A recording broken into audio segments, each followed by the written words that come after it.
The next topic we're going to discuss on Boxing Bros is Tony Harrison versus Jermell Charlo II. We're going to give our predictions on the fight, and I'm going to start this one off with Trill. Charlo gonna hurt that boy. Charlo gonna hurt that boy. Listen, I'm now never cared for Tony Harrison. Never cared for Tony Harrison. But since the second fight was announced, and since they had that press conference, I became a huge Tony Harrison fan. I like Tony Harrison. I'm trying to watch all the videos I possibly can of this guy. Not his fights, just his interviews. You know what I'm saying? I like him as a person. He's not intimidated at all. You're gonna have to beat him. You're not gonna beat him with words. You're not gonna beat him with shiny shoes and a nice little blouse, whatever you're wearing. You know what I'm saying? That's not how you're gonna beat him. You're gonna have to come in there and physically beat him up. And that's just what Charlo's gonna have to do, is go in there and beat him up. I think he's gonna do it. But here's the problem. Don't go in there like you did the last time, because that's what got you hit with some joints, when you went in there recklessly looking for a knockout because you seen him be stopped before. You seen him get stopped by Willie Nelson. You seen him get stopped by Hurd. So you thought that you could just go in there and bum rush through this kid. Don't do that, because it's going to be another long night again, because he's planning on sitting in the pocket and doing exactly what he did the last time. You know what I'm saying? So Charlo got to be more smart. He got to use the jab more. Stop just looking for hooks. Because why he just going in there and throwing hooks, you know, Tony's going to be jab, jab, jab, jab, jab, jab, jab, jab, jab. All right, G?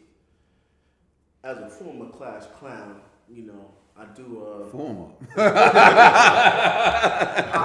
I do respect the art of trash talking, but I'm being honest, man. I think Charles gonna win. You know what I'm saying? And however, I do like what Trill was talking about. I hope Charlo doesn't come in emotional and, you know, charged up from all the trash talking outside the ring, and then he'll risk, you know, getting the W. But, and I shouldn't do this, because I always think, like, a fighter should think how I would think, right? All the time, I get proven wrong. You're learning that. Yeah, so I'm hoping he won't come into this fight emotional, because if he just comes in with a solid game plan, he's definitely going to win.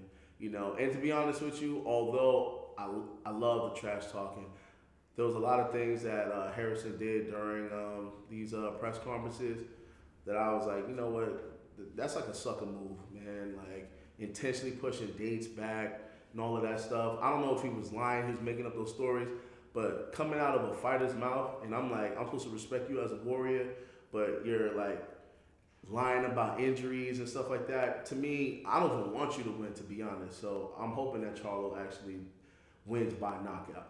Well, we don't know. That's just hearsay. He ain't never said. He just said he hurt his ankle and he pushed the day back. He want to be 100%, and I'm not faulting him for that. You in there, you just won the title, you sprain your ankle. Nah, remember what he said out his own mouth about at the press conference, saying it was a deliberate scheme. He was actually being what's the word I'm looking for? He just wasn't saying. He was like, oh, let's just say, like, it was a deliberate scheme. Like, I'm the guy. Like, I'm the number one guy at PG. I ain't like I run. He's playing mind games. Yeah, he was basically playing mind games. That's all it was. He was playing mind games. I hope I'm telling the truth. I hope he was just joking. I don't know if it's the truth. I don't know It either. seemed like that was the truth. I think he was playing mind games. You know why I say this? And that's a good game. Exactly. Because how I look at it, Charlo's the guy over there, not Harrison. Charlo's the name over there. Yeah, he knows. But it did work, because I saw an interview immediately after where Jermell Charlo was like, you know, if people on my team are doing something. I'm like, why? Harrison got him. Mind games. He was living in his head. Harrison's living in Charlo's head, rent free. And like, for real, he is. He's living in his head rent free. And like you said, if he comes in, Charlo comes in there emotional, you know what I'm saying? It's going to be the same fight that happened. Because when I first watched the fight the first time, I was like, they robbed him. They robbed Charlo. Then I watched the fight 2 more times after that. And I was like, oh, damn. You know what I'm saying? It was a total different fight once you turn down the volume. Yo, I'm gonna be real with you. Oh man, like, so you picking Charlo? You Yep, picking Charlo, Charlo? knockout.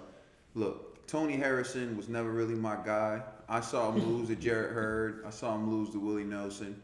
And like, I never saw interviews with him. I never got a glimpse of his personality. So he was never someone I really rock with like that. His press conferences with Jermell Charlo, and the way he behaved in the ring after Jermell Charlo was like, he just told me I lost. I got to see a different side of this dude. It made me like, yo, I really like this dude. Like, this dude is like someone I would hang with. His swag is kind of like, I could tell like he's from an environment that I'm from. Although he's from Detroit and I'm from Boston, Massachusetts, I could tell like we're from like the same type of environment. Like, we respond the same way to certain dudes who feel like they're bigger than, or they're better than, or they think like they just walk in a room and it's like, oh, I automatically have this status. It's like, no, this is Missouri. You got to show me, brother. And we just not giving it to you. So I think like, you know, I'm with Tony Harrison on that. And so it's for that reason, man. I felt like Nino when he had G Money on there. I feel like this is American me. Don't look at me. Don't look at me, little puppet. Oh, man.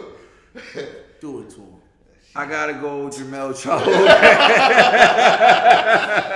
You know, Jermell Charlo, I actually think is gonna come in with effective aggression. I think Jermell Charlo's coming in like Roy Jones after he lost to Martell Griffin. I think he's coming in like Paul Williams after he lost to Carlos Quintana.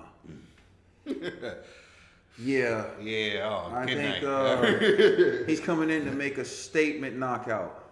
Man, oh, hold on. That one get up in there. Oh, what's up, man? That What's one. up? I just want to say, Oh, you gotta pick it up from over there.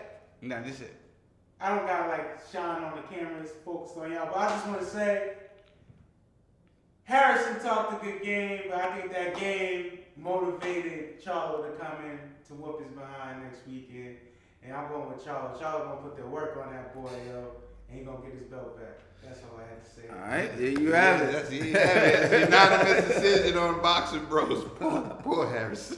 I'm not gonna be happy about this. Yeah, I'm not. Harrison showed a lot of height. I don't want to pick the cornball. I'm like Nino on that roof. Thank you for watching Boxing Bros. Please like and subscribe.